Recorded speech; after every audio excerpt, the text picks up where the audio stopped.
আসসালামু আলাইকুম, welcome to নীলা রান্নাবান্না ঘর। আজ আপনাদের সাথে শেয়ার করব নতুন আলু দিয়ে মুরগি মাংস।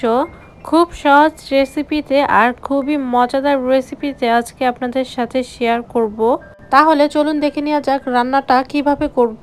প্রথমে একটি কড়াইয়ের মধ্যে আমি পরিমাণ মতো তেল নিয়ে নিয়েছি। তারপর এখানে দিয়ে দিয়েছি তেজপাতা, দারুচিনি, এলাচ, লং, সাথে দিয়ে দিয়েছি পেঁয়াজ কুচি আর কয়েকটি কাঁচামরিচ হালকা ভেজে নিয়ে এখানে পরিমাণ মতো আদা রসুন বাটা দিয়ে দিব।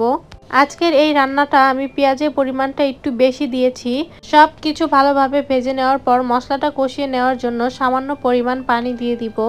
1.5 চা চামচ হলুদের গুঁড়ো, 2 চা চামচ শুকনো মরিচের গুঁড়ো, ছোট 3 চা চামচ দিয়ে দিব ধনিয়ার গুঁড়ো, স্বাদ মতো লবণ দিয়ে দিব। লবণটা দিয়ে খুব ভালোভাবে মশলাটা কষিয়ে নিতে হবে।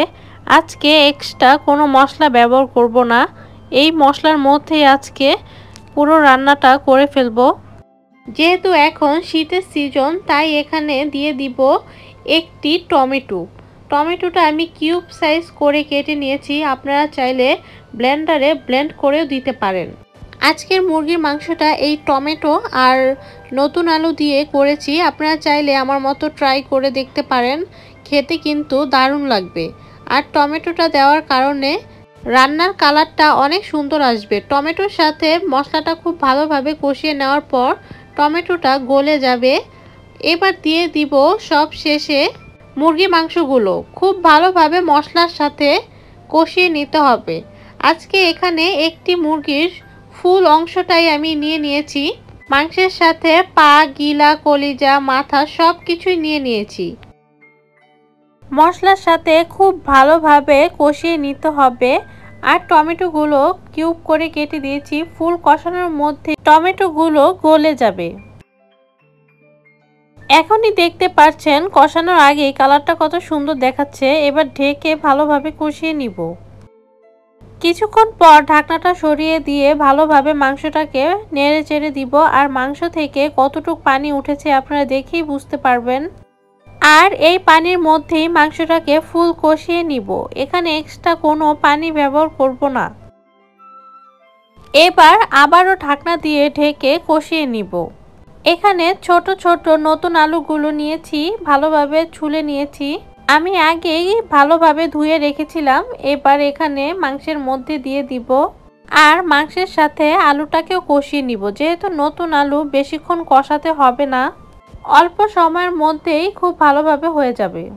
আলুগুলো দিয়ে আবারও ঢাকনা দিয়ে কষিয়ে নিতে হবে।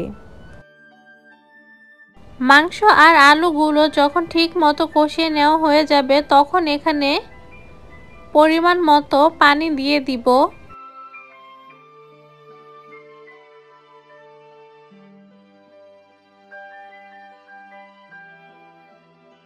মাংসের ঝোলটা আপনারা আপনাদের পরিমাণ অনুযায়ী দিবেন।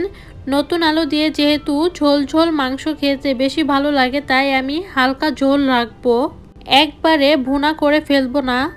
আপনারা আপনাদের ইচ্ছা মতো রাখতে পারবেন। আজকে বাটাবাটির ঝামেলা ছাড়া বা কোনো এক্সট্রা মশলা ছাড়াই আপনাদের সাথে শেয়ার করলাম। এইভাবেই ঢাকনা দিয়ে রান্না করে নিব মাংসটা পুরো সেদ্ধ হওয়া পর্যন্ত। আর মাংস রান্নার ক্ষেত্রে অবশ্যই হাতে একটু সময় নিয়ে রান্না করতে হবে, কারণ মাংসটা সময় নিয়ে কষালেই মাংসটা খেতে বেশি ভালো লাগে। এখনই প্রায় দেখতে পাচ্ছেন অনেকটুকুই ঝোল কমে গিয়েছে। হালকা ঝোল ঝোল রাখবো, কারণ রান্নাটা ঠান্ডা হওয়ার পর আলুটা অনেকাংশিক ঝোলটা টেনে নিবে। রান্নাটা যখন প্রায় হয়ে আসবে তখন এখানে সব শেষে দিয়ে দিব পরিমাণ মতো জিরার গুঁড়ো। এখানে ভাজা জিরার গুঁড়োটা আমি ব্যবহার করেছি। এবার চুলার আঁচটা কমিয়ে নিয়ে 1-2 মিনিটের মতো রান্না করে নিলেই হয়ে যাবে নতুন আলু দিয়ে মুরগি মাংস। আমার এই চ্যানেলে বা পেজের মধ্যে আরও অনেক ধরনের চিকেন রেসিপি দেয়া আছে, আপনারা চাইলে দেখে আসতে পারেন।